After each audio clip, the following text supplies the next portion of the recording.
Hey, this is Gamer for Life. Welcome to the review of Kid Icarus Uprising for the Nintendo 3DS. It's been over 20 years since the last Kid Icarus game. However, Pit's recent appearance in Super Smash Bros. Brawl has helped him gain more of an audience amongst gamers. Now, Nintendo has released Kid Icarus Uprising for the Nintendo 3DS for $39.99. Will the return of Pit soar through the heavens, or will it find itself crashing and burning? Keep watching to find out. In Kid Icarus Uprising, you take control of Pit, an angel under the leadership of the goddess of light, Palutena. Despite the fact that he has wings, Pit is unable to fly without the help of Palutena.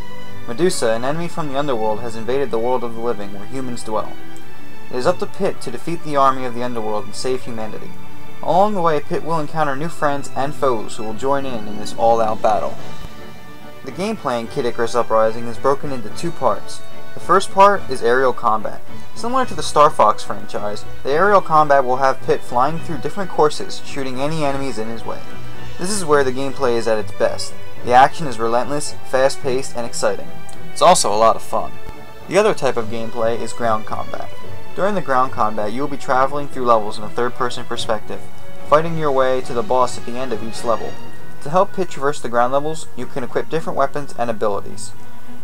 There is a lot of variety in the weapons and abilities. There are literally hundreds of combinations, and it's a lot of fun trying to find what just exactly works for you.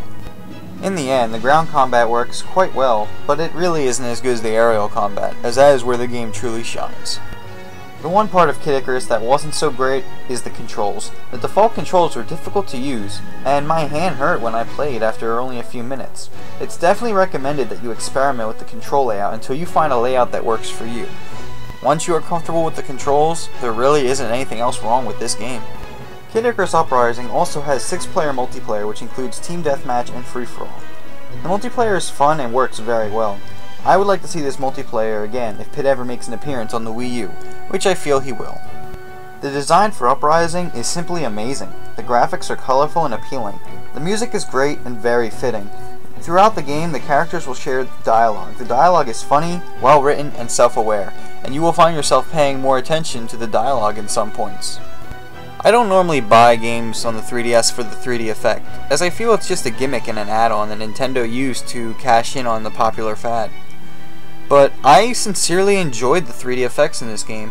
The only other 3DS game that I really enjoyed the 3D on was Ocarina of Time 3D, and I would like to see Nintendo do a better job with their 3D in the future.